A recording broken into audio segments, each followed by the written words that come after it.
चला, गंमत म्हणून कल्पना करूया की कोणीतरी एका दोरीला किंवा साखळीला एक जळता टेनिसचा चेंडू बांधलाय आणि तो त्यांच्या डोक्यावर अशा प्रकारे गोल गोल फिरवत आहे. आणि असंही समजा ते एका एक समान चालीने म्हणजेच कॉन्स्टंट स्पीडनी तो चेंडू फिरवत आहेत. आपण यापूर्वी अशा परिस्थितींबद्दल बोललो आहोत, कदाचित एवढ्या नाट्यमय पद्धतीने नाही, पण आपण चेंडूसाठी वेगवेगळ्या बिंदूंवर त्याचे वेग सदिश म्हणजेच व्हेलॉसिटी व्हेक्टर्स कसे असतील याची नक्कीच कल्पना करू शकतो. तर या विशिष्ट बिंदूवर समजा वेग सदिश अशा प्रकारे दिसेल. अधिक स्पष्ट सांगायचं तर हा रेषीय वेग सदिश म्हणजेच लिनियर व्हेलॉसिटी व्हेक्टर आहे. तर रेषीय वेग सदिश कदाचित असा दिसेल आणि त्याचे परिमाण व्ही असेल. वेग सदिशाचे हे परिमाण तुम्ही त्याची रेषीय चाल म्हणूनही पाहू शकता. आता काही क्षणानंतर तो चेंडू काय करत असेल? बरं, काही क्षणानंतर तो चेंडू समजा इथे असेल.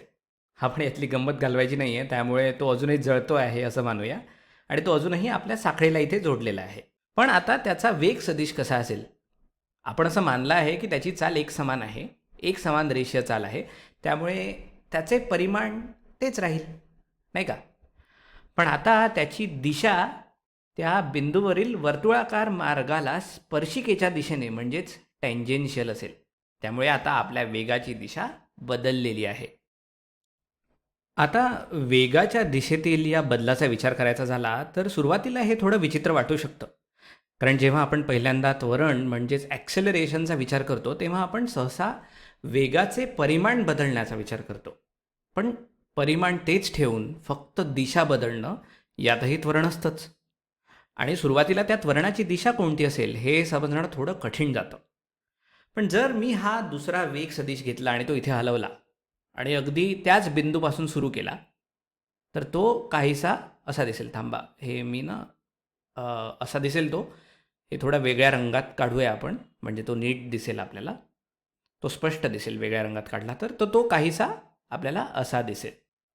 हा आणि हा सदिश या दोघांची लांबी समान आहे आणि ते एकमेकांना समांतर आहेत. बघा, त्यामुळे ते समान सदिश आहेत आणि त्यामुळे काही ठराविक वेळेत जर तुम्हाला या वेग सदिशावरून त्या सदिशावर जायचं असेल आणि खरं तर हा सदिश थोडा मोठा असायला हवा बरं का, तो असा दिसायला हवा. त्याचे परिमाण या पहिल्या सदिशा एवढेच असले पाहिजे. त्यामुळे तो असा दिसेल. तर काही ठराविक वेळेत या आणि या सदिशाचे परिमाण समान असले पाहिजे. जर काही ठराविक वेळेत तुम्ही या वेग सदिशावरून दुसऱ्या वेग सदिशावर गेलात तर तुमच्या वेगातील एकूण बदल त्रिज्येच्या दिशेने आतल्या बाजूला जात आहे असं दिसेल. हा जो इथे दिसतो आहे तो तुमचा वेगातील एकूण बदल आहे. हं.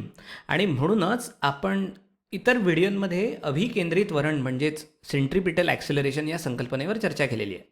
एखाद्या वस्तूला अशा एक समान वर्तुळाकार गतीत फिरत ठेवण्यासाठी म्हणजेच आपल्या वेग सदिशाची दिशा सतत बदलत राहण्यासाठी आपण त्याला त्रिज्येच्या दिशेने आतल्या बाजूला त्वरित करत असतो.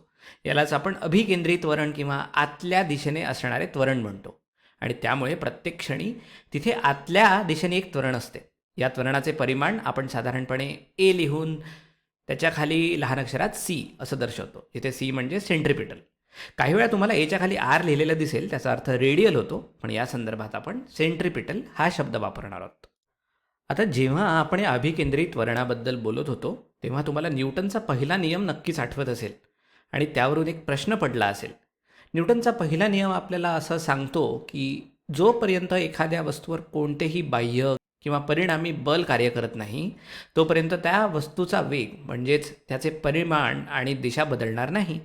आणि आपण इथे स्पष्टपणे पाहत आहोत की आपल्या वेग सदिशाची दिशा सतत बदलत आहे. त्यामुळे न्यूटनच्या पहिल्या नियमानुसार इथे नक्कीच एखादे परिणामी बल कार्य करत असले पाहिजे आणि ते परिणामी बल आपल्या त्वरणाच्या दिशेनेच कार्य करत असणार आहे. त्यामुळे आता आपण इथे अभिकेंद्री बल म्हणजे सेंट्रिपिटल फोर्स ही नवीन संकल्पना समजून घेणार आहोत.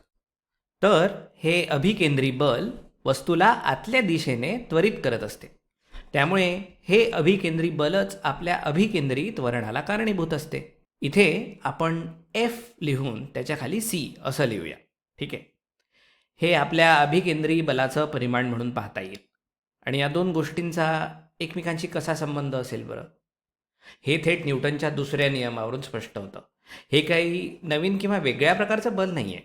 संपूर्ण भौतिकशास्त्रात आपण ज्या प्रकारच्या बलांबद्दल बोलतो हे अगदी तसंच बल आहे. आपल्याला माहिती आहे की आपल्या अभिकेंद्री बलाचं परिमाण हे त्या वस्तूचे वस्तुमान आणि अभिकेंद्री त्वरणाचे परिमाण यांच्या गुणाकाराएवढे असेल.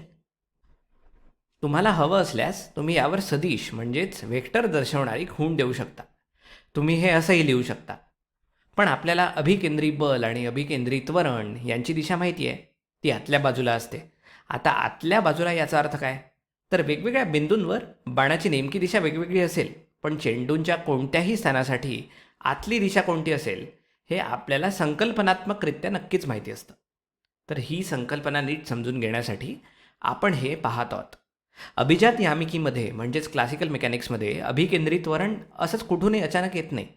न्यूटनचा पहिला नियम आपल्याला सांगतो की जर एखादी वस्तू त्वरित होत असेल तर तिच्यावर नक्कीच काहीतरी परिणामी बल कार्य करत असलं पाहिजे, आणि जर ती आतल्या दिशेने म्हणजेच अभिकेंद्री दिशेने त्वरित होत असेल तर ते बलसुद्धा आतल्याच दिशेने कार्य करत असले पाहिजे, आणि त्यांचा एकमेकांशी असलेला संबंध एफ बरोबर एम ए या सूत्राने दिला जातो, जो आपण न्यूटनच्या दुसऱ्या नियमातून शिकलो आहोत. आणि ही संकल्पना आणखी चांगल्या प्रकारे समजून घेण्यासाठी तुम्ही शेवटच्या वेळी कधी एखाद्या साखळीला बांधलेला जळता टेनिसचा चेंडू तुमच्या डोक्यावर गोल गोल फिरवला होता ते आठवा.